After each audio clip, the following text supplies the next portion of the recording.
The Secrets of Star Trek is brought to you by the Star Quest Production Network and is made possible by our many generous patrons. If you'd like to support the podcast, please visit sqpn.com/give. You're listening to The Secrets of Star Trek, episode 133. Captain to bridge. Spock here. Make it so. Surrender is not an option. Attention crew of the Enterprise, this is James Kirk. We are all explorers, driven to know what's over the horizon, what's beyond our own shores. We would have helped you get home if you had asked. That's who Starfleet is. Hi, I'm Dom Bettinelli, and you're listening to The Secrets of Star Trek, where we discuss the hidden layers and deeper meanings found in all the Star Trek TV series, movies, and more. Today we're discussing Terra Firma Part 2, the latest episode of Star Trek Discovery. And joining me today on the panel are Jimmy Akin. Hi, Jimmy. Howdy, Dom. And Father Cory Sticha. Hi, Father Cory. How's it going? Very well, thanks. Folks, remember to like The Secrets of Star Trek on Facebook, where we're at facebook.com/StarQuestMedia. Retweet us on Twitter, where we're at SQPN, and leave us comments wherever you find us. We love to hear from you and see what you think. So this is the second part of the two-parter featuring the fate of Philippa Georgiou, the Mirror Universe Emperor. And as you might recall, where we ended last time, they had gone to this planet to solve the problem of her molecules being both out of time and in an alternate dimension, which is apparently a fatal disease. And the sphere data had sent them to this planet where they encountered Carl, a man dressed in 20th century garb, who sent her through a door, and she apparently went back to the Mirror Universe to her time prior to when Discovery jumped over, and but she has all of her knowledge of what happened subsequently, and we have this moment where she arrests the Mirror Michael instead of having her killed. This was because Mirror Michael and Mirror Lorca were plotting a coup against her. Right. So one of the things I think you said, Jimmy, last time was that you felt like this episode had to have Mirror Lorca in it. Not that it had to have, but that it would be disappointing if it didn't. And so it was disappointing in that it didn't. It would have been nice to see Jason Isaacs again as Lorca, but they give us reasons.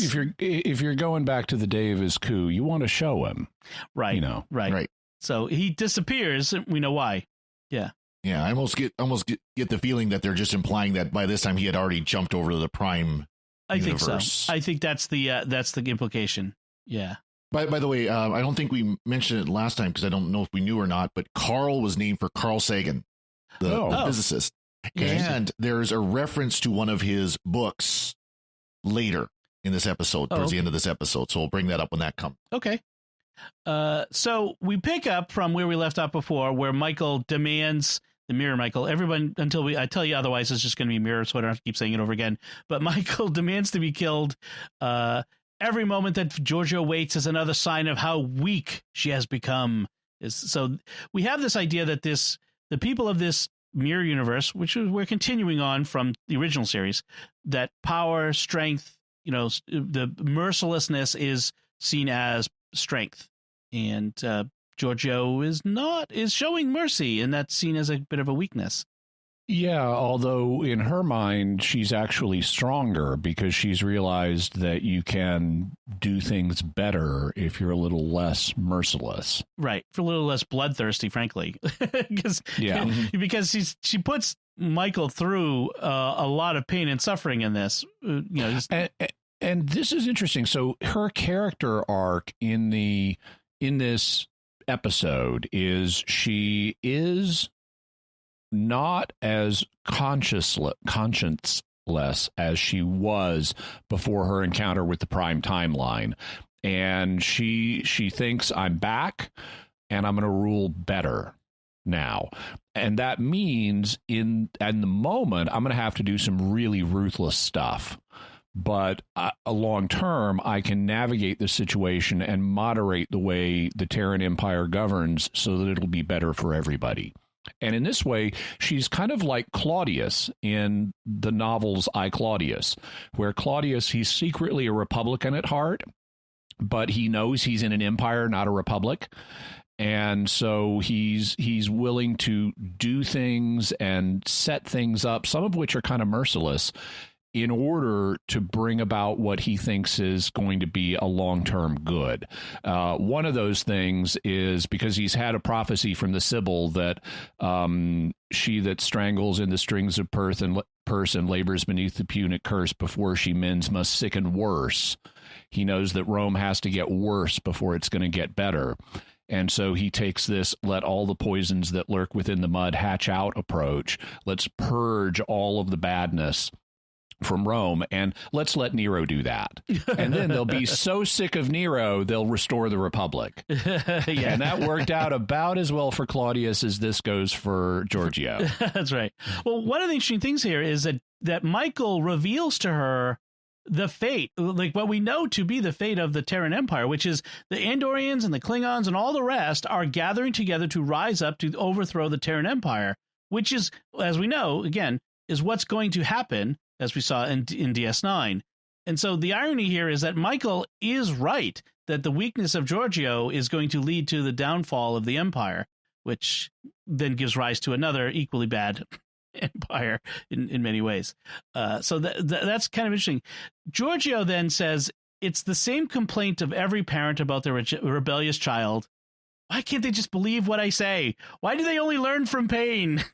Kind of although she uses a more interesting word than complaint. She says it's the orison of every parent, and orison is another word for prayer. It's the prayer of every parent. It's from the Latin orationem, meaning a speech or an oration. Okay. Well, I'm sure you know that feeling, Dom. You tell your kids, don't touch the stove when it's on. Don't try to overthrow your father from the empire. I mean, you have to do it all the time. How many times I wake up in the middle of the night, a sword on my throat, it's just got to give him an agonizer timeout. Exactly. Just to anyone listening, it's a joke. I'm not torturing my children. Anyway, Giorgio, public service has already been called. Don't worry about it. No. Exactly.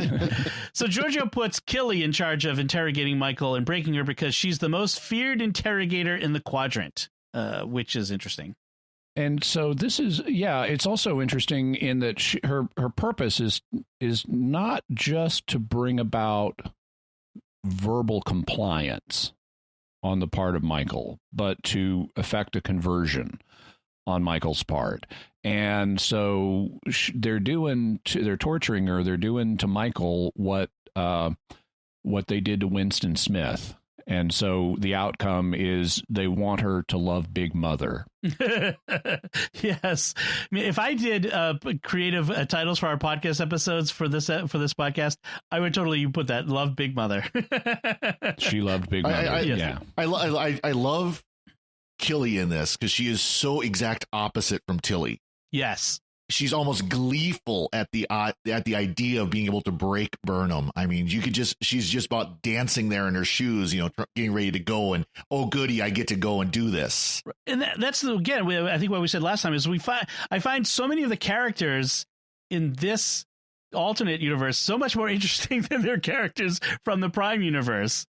Including Detmer. Detmer has an interesting character arc in this because she initially, in a break from the torture, she comes in and they've been like trying to get Michael to eat, and she's not eating, so they force feed her. They have Dr. Culper force feed her, and Detmer comes in, and Michael immediately points out, they're listening. And of course, Detmer knows that. And they have reason to believe that Detmer is one of the conspirators. But nevertheless, Detmer bravely says, you should stop this. You're the best of us. This isn't serving anything. Go back to your proper role in all this. And as a result of that, once Michael does start to turn, and they visualize that for us, not with words, but by seeing her finally pick up and start to eat a piece of bread, which is a nice way of visualizing it. Rather, for once, they're showing us rather than telling us that Michael is turning. And she then goes to Giorgio and says, okay, I'm back on your side. And Giorgio is like, great. Now you need to convince everybody else in the Empire that you can be trusted. And she's got a particularly nice way of doing that, which is you, with your own hands, have to not only identify but kill the conspirators. And that actually is extremely clever, because if Michael has killed her own support base, nobody who might rebel in the future will trust Michael. This is a way of preventing Michael from ever being able to do this in the future. And so she and because Detmer played a role in turning Michael back to the dark side, or a dark side, Giorgio says Detmer can help you. And so we have this sequence. We only get to see one where they kill Landry. Yeah, well, I was going to say it's Rekha Sharma. I was going to say they killed the Cylon chick, Tori. Yeah. Right. But so we only get to see one, but then they have a bunch of these comm badges or insignia to indicate all of the people they've killed, and Michael starts throwing them one at a time on a table in front of Giorgio, and then she just dumps this massive load. And Giorgio is like, is that all of them? And, oh, there's one left. It's Detmer, and she kills Detmer. Right there in front of her. So I want to jump back a bit to an important scene that kind of happens just before that, which is part of the turn, and it says it's a character moment for Giorgio. So we get a new opening sequence. I should mention that they did a mirror version of the opening sequence, which is this wasn't as good as the Enterprise version of the Mirror Universe opening sequence. That was awesome, because they fundamentally retold history from the Mirror Universe point of view. Here, all they do is change the colors and flip it upside down. Right. We are told, by the way, that Giorgio says, here in this universe, strength is power, terror is love. And Giorgio comes to Michael, and she says to her, as she can change, as she has. So she's admitting that she's changed in the Prime Universe. And she tells this story to a sleeping Michael who's been undergoing weeks, if not months, of torture and behavioral modification, shall we say. This episode occurs over a period of 3 months. Right. And she tells this story to a sleeping Michael about a time when she was a child, and she would have night terrors, and she would sleepwalk into a field, and there were fireflies, and the fireflies would calm her night terrors. And there's a poignant moment where she says something about, I miss your night terrors, in a sense, because it was a bonding moment for her to be with her, to help her calm amidst the fireflies. That, in some ways, as a parent, you're like, those were the easier problems to deal with than your adult problems. Still, I miss your night terrors is a little bit of a no more wire hangers moment. Yeah. I mean, yeah. I get it, because I have similar complicated feelings about, like, when my children would, wake up in the night and we're inconsolable, and I'd have to drive them around at 2:00 in the morning, stopping to get coffee at the all night McDonald's to stay awake as I drove them around till they fell asleep in their car seat. I don't miss that, but I kind of miss it. It's a complicated feeling, and I get that. Nice to visit, but not live there forever. Exactly. So there is, and so she leaves a bowl or something full of fireflies, jar. Yeah, with Michael as a helper, and then we see this as sort of the narrative turning point for Michael here, and that's then she gives in, swears fealty, and makes amends by executing her co-conspirators. And instead of drinking the Kool-Aid, she eats the bread. You're right.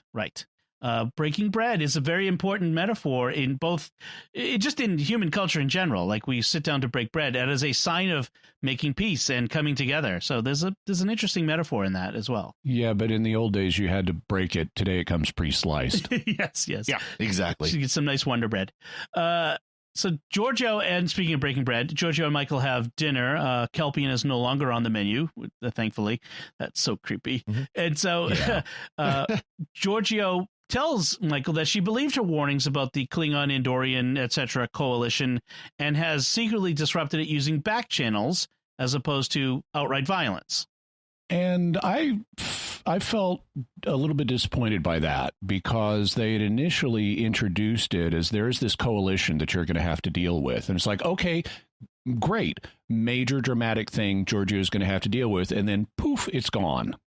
I think it's the idea that they're trying to convey the idea that the changed Giorgio now does things non-violently, whereas it would be you burn the surface of their planets to glass. Now we're doing it. Right, but we should see that.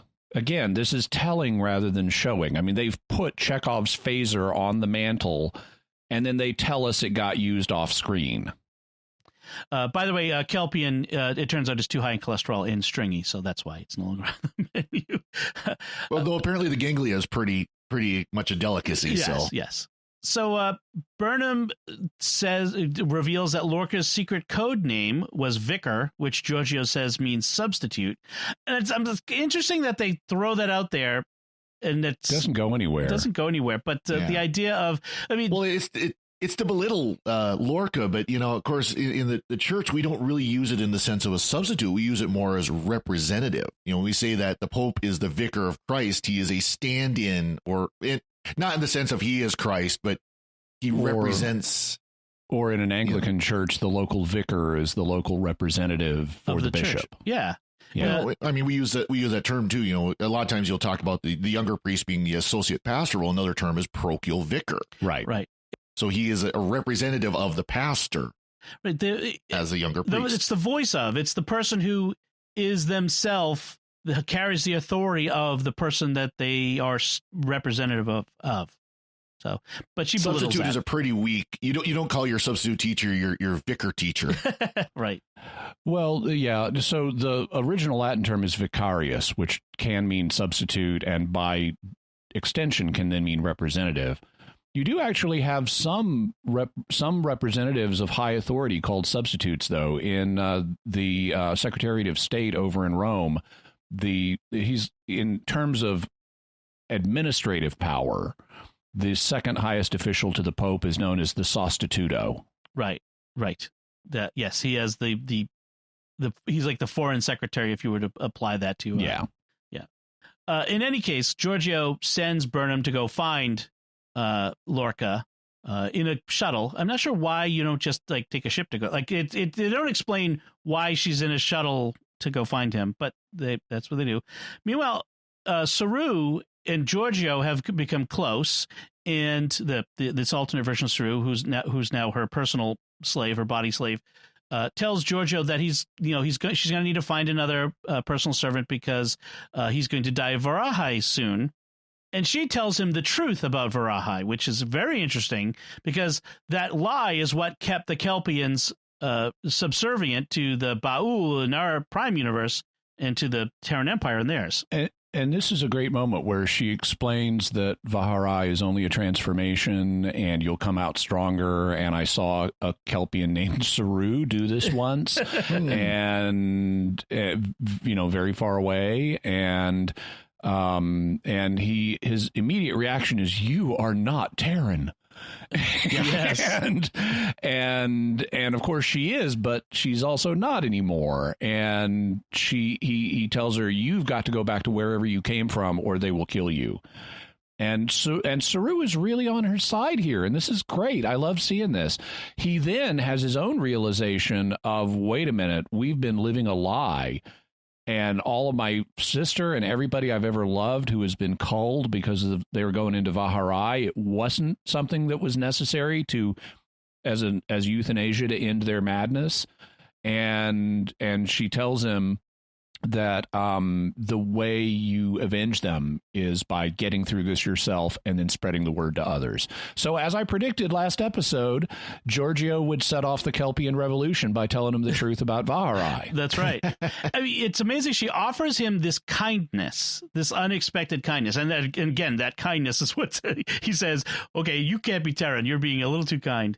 But she says she intends to make this world what it needs to be, which is an interesting way of looking at it. I'm not going to turn it into the Federation and of the Prime universe, but I'm going to make this galaxy, this universe, and the Terran Empire in what it needs to be as opposed to what it is now. And of course, we know that this is not going to go well for Giorgio, not only because we've seen other Mirror Universe stories that are set later than this, but also because the dramatic logic of this story tells us that the message is you can't change the world, but trying is important. Yes. At least in this case, you can't change this world, but trying is important. And you can change yourself, and that's the key. One of my notes at this point in the episode is that I like it. It has extra tension because we don't know who we can trust and when they're going to turn. Because clearly Giorgio is proceeding to do stuff, but clearly she's surrounded by a mass of traitors who could go off like landmines at any moment. And then immediately Michael turns on her again. Right. Which actually doesn't make sense unless maybe she didn't kill all of the conspirators or something. But why would anybody trust her after she killed so many of them? Well, nobody trusts anybody anyway, right? I mean, that's the key message is nobody trusts anybody. That's one of the things that makes these two episodes so good is because of we're in this mirror universe, the only character we know that's going to survive is Giorgio, just because we know of the upcoming Section 31 series. And so there is dramatic tension in that. Everyone is possibly on the line. The stakes are high, and that gives us a good story that doesn't have a foregone conclusion. Yeah, this is actually a criticism I have of Mirror Universe stories. It's a slight criticism, but the writers, because they normally can't kill the main cast, when we get a mirror version, they just want to kill. They just want to kill somebody, as many people as possible. And so in these Mirror Universe stories, they have a very high fatality rate of familiar characters. And it creates an imbalance between, all of our familiar characters are surviving in the Prime Universe, but they're dropping like flies in the Mirror Universe? Really? If they're just morally altered versions of the same people, they should have similar survival skills. And I think it limits the storytelling, even though you get a momentary juice of, we just saw a familiar character killed. It limits the storytelling because you're closing off using that character in a future story. Contrary, though, I mean, Ariam survives longer in the Mirror Universe than she did in the Prime Universe. True. So, because she was in this and, of course, was killed because they had to kill her again, It's not certain that this actually I know, but it was happened. a rule, though, yes. Yeah. I think Deep Space Nine suffered from this in particular because they did so many Mirror Universe stories and they had closed off options because the mirror characters are interesting. Don't kill them immediately. Bring them back and do stuff with them. They did that with Mirror Kira as the Intendant. Yes, that was fascinating. I can't wait to get to those episodes when we talk about Deep Space Nine. So they have identified Lorca's co-conspirator named Duggan, and they have to go to Risa to get him, and which is apparently a dead planet at the time or something like this. Because there isn't a warp-capable ship within 100 light years? Really? Yeah, that didn't make any sense to me. Yeah. That's crazy. Yes. Anyway. Nazis like pleasure planets, too. Right. Yeah. Apparently it was the wrong kind of pleasure planet, I guess, and got nuked at some point. Apparently. He says Lorca has rallied the Klingons and Romulans against Giorgio, which may or may not be true. Probably isn't, because as you mentioned, Lorca at this point has probably moved to the Prime Universe. Meanwhile, in the brig where Duggan has been put, Michael now reveals she's still against Giorgio, as he said, but Giorgio also reveals she was never fooled by Michael's turn. And so Killy and Post-Farahai, Saru, and others, it's very interesting that someone gave Saru a phaser, they come in to fight against these usurpers. Giorgio says she saw another way to rule, but Michael only saw the Iron Fist, and she has to kill Michael, and Giorgio is apparently fatally wounded or near mortally wounded. So I had some criticisms of this fight, and lots of people, of the people who were there, lots of them die, and you have this mother-on-daughter battle that Michael initiates, so she's the aggressor, Giorgio has to defend herself, and the fatal, and Giorgio apparently suffers a fatal wound, but she doesn't die on screen. She's still alive, the last we see. And it wasn't clear to me when the fatal wound was struck. And I could go back and try and watch it again and try to find it, but I shouldn't have to. You should make, as filmmakers, you should make it clear to me when a fatal wound is struck. What does happen, though, is we get a very clear hit of Giorgio stabbing Michael in the stomach with a sword, which instantly kills Michael. Memo to writers. The stomach is not a vital organ. Causing stomach wounds leads to one of the slowest deaths possible that will still kill someone because it's just a blood loss death. There's nothing vital there. And so you have to wait for the person to bleed out. And thus, in the Old West, a cruel way of killing someone was to shoot them in the stomach because they would bleed out and they would be conscious for all of that. If you want an instant death, it needs to be something vital like a heart or a brain. Right, right. And by the way, with the fatal blow on Giorgio, it is hard to see. It was only until the second time I watched the episode that I saw it was as Giorgio speared, basically, ran Burnham through. She came over the top with a knife and got basically like in the neck, like right up in the top, shoulder, above the shoulder blade, neck, in that area. Because then you see the knife sticking out that Giorgio then pulls out. Yeah. And again, but it wasn't, because it looked like she just kind of like the hand flopped over her shoulder when she was stabbed. When Burnham was stabbed, that the hand just flopped over the shoulder, but that was the blow. And as Mirror Saru points out, the doctors are coming, and as they say on lower decks, come on, people, we live on a spaceship. This is not a fatal wound. Right. You get your aorta cut, fine. Clamp a hand over it, and 5 minutes later, they'll have it regenerated. Right. Exactly. I think I have to admit, I was probably distracted by the special effect of the sword going through Michael's stomach and out her back, which was not perfect. I have to say that there was that wasn't a practical effect. But you could kind of see like it was wavering and not quite like matching up. So anyway, I was distracted. In any case, Giorgio. Well, so we don't know whether she survived. She may have been able to survive, but she wakes up on the mirror. So she wakes up back on the planet, on the ice planet. Yep. on the other side of the door. And Carl, and we have ambiguity about what just happened. Now, we know it's real because she checks her Fitbit, and there's 3 months worth of data points there, even though only a minute has passed for Carl and Michael. Right. And this is the reference to Carl Sagan's book that I mentioned earlier. He wrote a book called Contact, which later became the Jodie Foster movie. Yeah. The movie makes it a little more explicit than the book does, but the idea is they go through a wormhole to meet this intelligence. They're there for a period of time and come back. And when they come back, their cameras are blank. Well, it turns out, as the movie puts it, that there was 18 hours of static on the camera, even though they were gone for just a blink of an eye, just like Giorgio was. And so that's how they knew that the travel had actually occurred in Contact. Well, so this is the reference of that they knew that she had been there for 3 months because there's the 3 months of data on her little wrist Fitbit.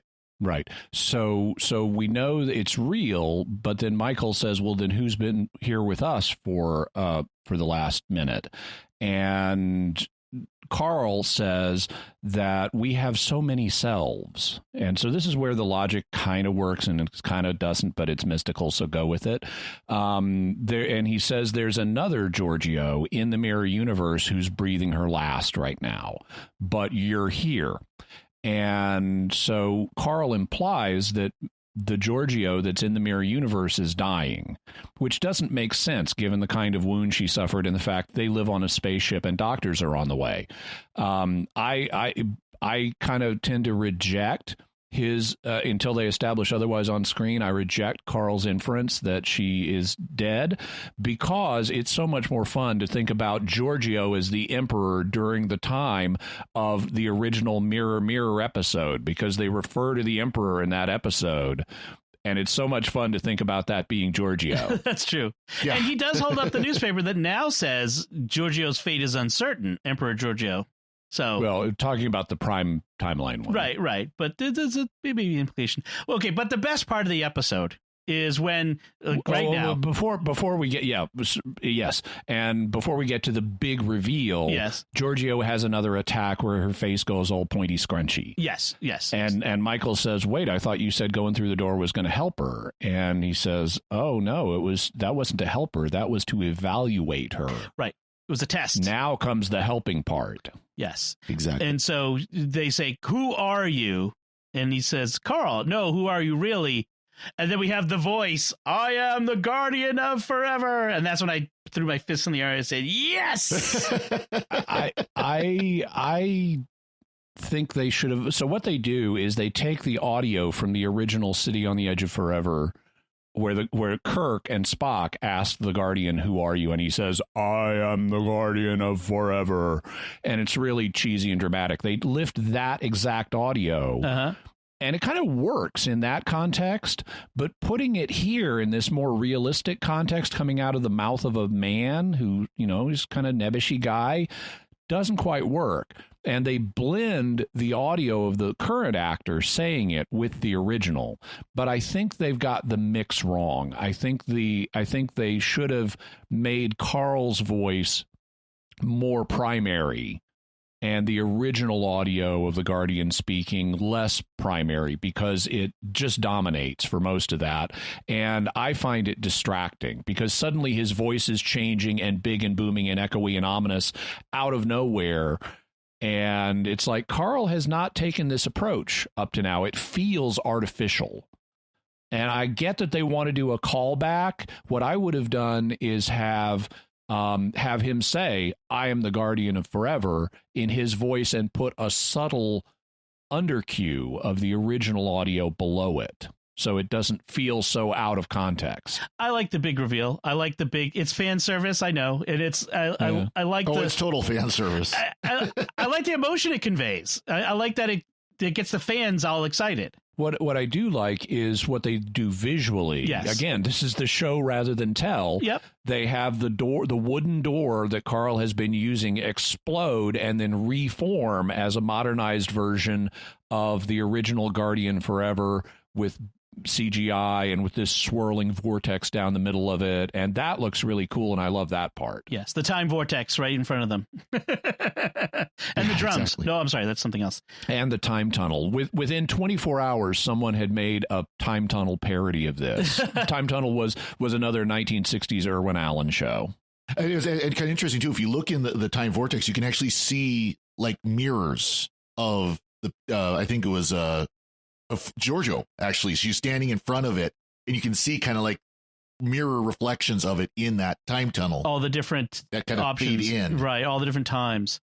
So, of course, the episode, we jump from "I am the Guardian Forever" and this big reveal, and then we're back to Discovery. So, because we're in order to kind of advance the B plot, which is a book. Now shows up, and having been told we have to follow protocol, breaks protocol and brings along this piece of tech from the Emerald Chain, which nobody knew about at the Federation even, that allows them to extend the subspace range of their radios, because they're trying to take control of this Kelpian research ship that's stuck in the Veruban Nebula that might be the source of the burn. And they were unable to take control so they can read the sensors. And this allows them to do that. So this is the amplifier. Yeah, it's just basically a subspace signal booster. Try to say that 3 times fast. Yes. Kind of like, if you over the air antenna and you need to boost the signal of the coming off the antenna. Well, that's basically what it is. It's a Wi-Fi hotspot for subspace. Yes. So we get a bit about that. Nothing much more than that important happens in that scene. So we have... Well, nothing much more important happens in this episode. I mean, as soon as... The only stuff that's interesting in this episode is the Mirror Universe stuff and what happens on the planet with the Guardian. Right, right. The B plot is the future episode, maybe probably the next one or the one after that, being prepped for arrival. The only part about on the planet is that's one of the few times in Discovery where the emotional scene actually, first of all, makes sense. And I like that scene better than a lot of the other ones because we actually got to see Giorgio as a caring person and not always having the snark and cut downs and attacks. And that part of it was interesting. Of course, Saru is not the only person destined for the captain's chair. Well, let's not skip too much ahead on that, because I do want to kind of cover this is that scene. So back down on the planet, they asked the Guardian. They've never heard of the Guardian because, of course, City on the Edge of Forever hasn't happened yet. And he in their timeline, and so back in when they were from, and so he says, they ask, "What are you doing?" And he says, "Well, to tell you the truth, I've been hiding. I'm way far away from where I originally was found, and the reason I've been hiding is because of the temporal wars. Originally, back in the day, it was all fun and games. Yes, you can travel to the past, just don't mess it up, in which case you have to fix it."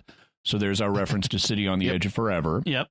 And that kind of thing was okay. But when the temporal wars came, people wanted to use me as a weapon. And I didn't like that. It was messy. And so I'm hiding to keep that from happening again. And the sphere data was able to deduce where he would go in combination with modern Federation databases.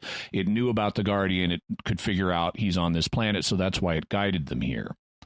He and I like all that. That's great. We get he tells Giorgio that she can go through the Guardian now, and it will take her somewhere that will be where she'll live. She won't tear her molecules apart, but it's also her future is uncertain. And it'll be an adventure. And so that's our allusion to the upcoming Section 31 series. And so he vanishes and gives Michael and Giorgio a moment. He says, "Go through whenever you're ready."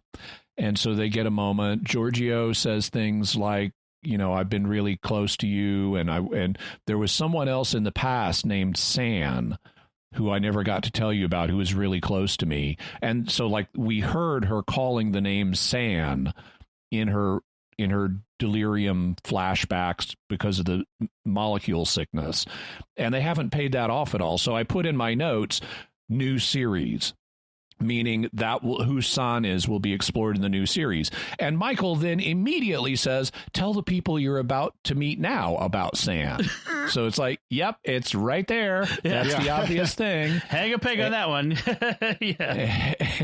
And Giorgio, then Father Cory alluded to this, says Saru's not the only person, who's suited to be captain.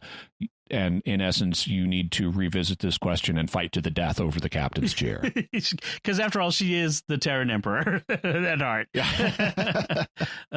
So, yeah, I'm curious where they're going to go with this. Is this question of who is the captain of Discovery, if that's going to be maybe the next season, an issue that comes up with Vance sort of throwing that into question. Who should be the captain, Burnham or Saru or something along those lines? Yeah, because even though he's supportive right now, Vance has a pattern of questioning Saru's decision-making. Right.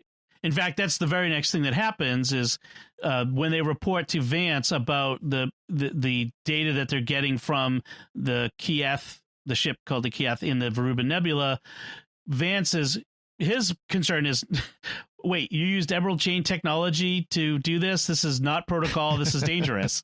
And he's right. That could have a virus on it. I mean, we have protocols in our military. You do not bring on unscreened, unauthorized stuff and plug it into the system. Don't plug in those thumb drives. Military, corporate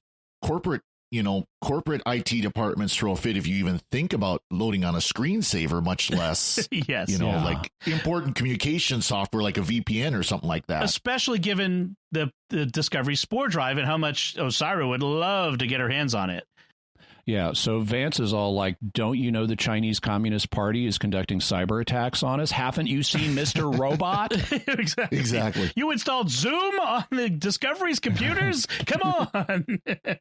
Which is actually kind of an analogy there. If you think about it is, because Zoom is kind of Chinese spyware. It is. Not even just kind of, I think. Anyway, that's a whole nother discussion for the secrets of technology.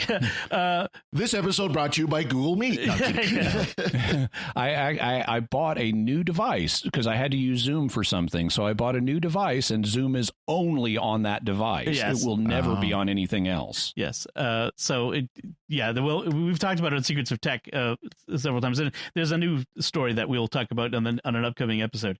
In any case,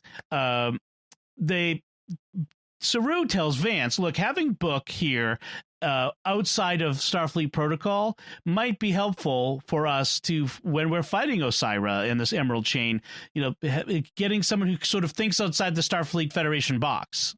Book makes that point. Yeah. Right, and Saru kind of backs him up, but yes, this is where, again, where you made the point about Vance is getting a little leery of Saru's decision making here.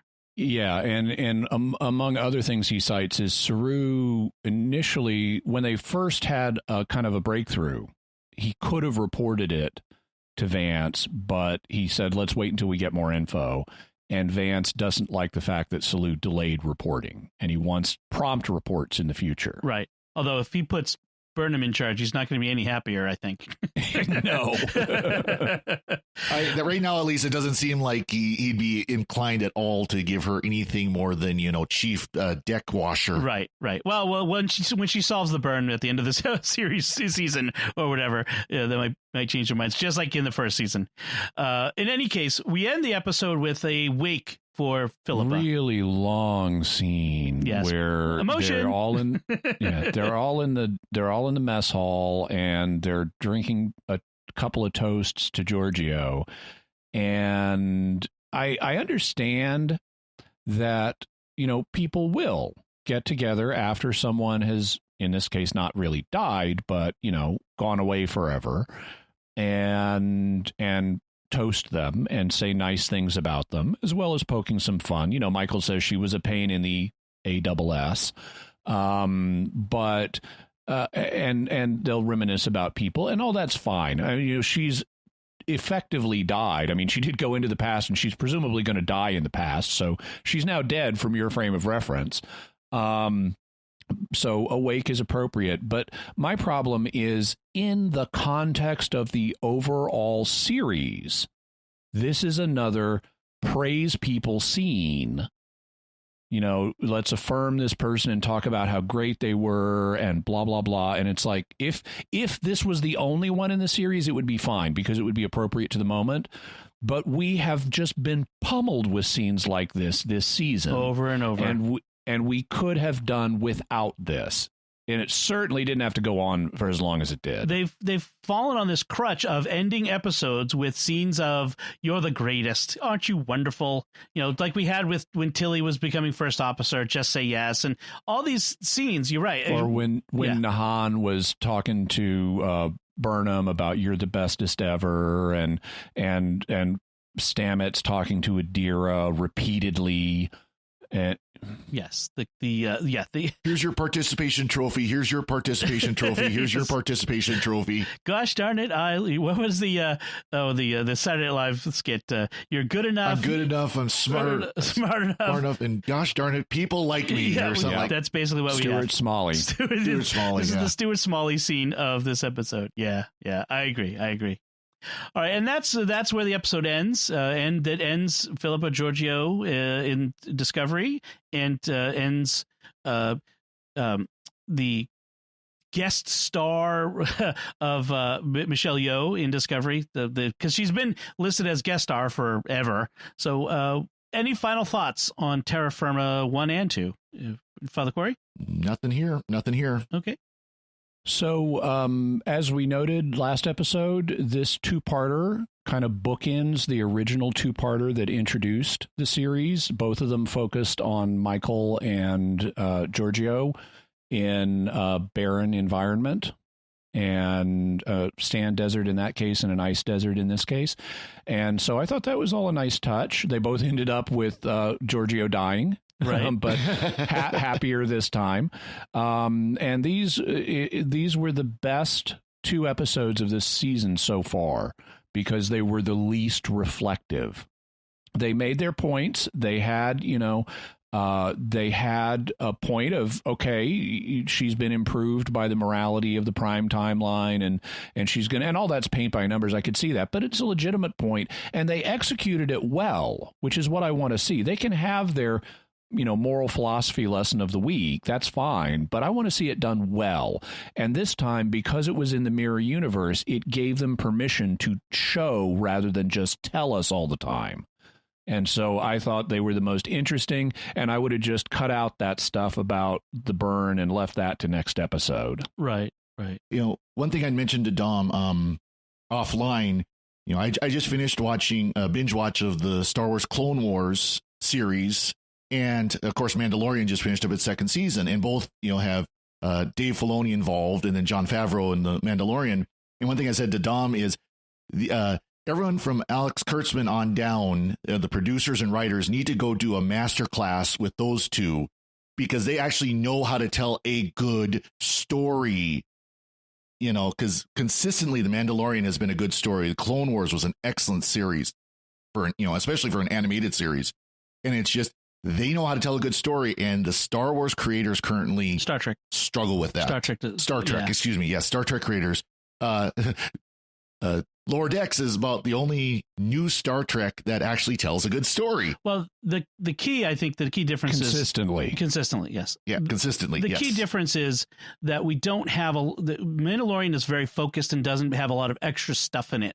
It stays on its plot. It doesn't have excessive B and C and D plots, whereas Star Trek has shown, the Discovery has shown a tendency to do that.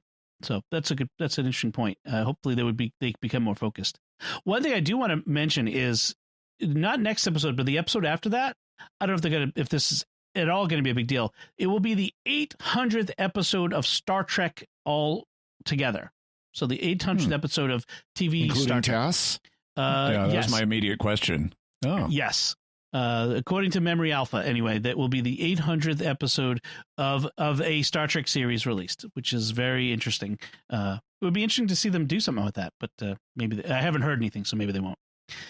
Oh, in any case, I think that about does it for this time. We'd like to take a moment to thank our patrons who make it possible for us to create the Secrets of Star Trek, including Gene L., Chad M., Carlene A., JM, and Dion. Their generous donations at sqpn.com/give make it possible for us to continue the Secrets of Star Trek and all the shows at StarQuest. Now is a great time to become a StarQuest patron. Thanks to a generous gift from a StarQuest supporter, when you start a new Patreon monthly pledge at sqpn.com/give, the first 3 months will be matched by an equal amount from our donor. So if you, say, become a new patron at $10 a month, after 3 months, our donor will give us $30 to support all our shows, including The Secrets of Star Trek, which makes your gift go even further. So if you've been thinking of becoming a StarQuest patron, now is the time. Visit sqpn.com/give today. So what did you think of Terra Firma Part 1 and 2? You can let us know by commenting at sqpn.com/trek or our Facebook page, facebook.com/StarQuestMedia, or send an email to trek@sqpn.com. We'll be back next time when we'll be discussing the next Discovery episode called The Citadel. Until then, Father Cory Sticha, thank you for joining me and sharing the Secrets of Star Trek. Thank you, Dom. Jimmy Akin, thank you as well. Thank you, and live long and prosper. And once again, I'm Dom Bettinelli. Thank you for listening to the Secrets of Star Trek on StarQuest. And remember, even the darkest night will end and the sun will rise. And Merry Christmas, everyone.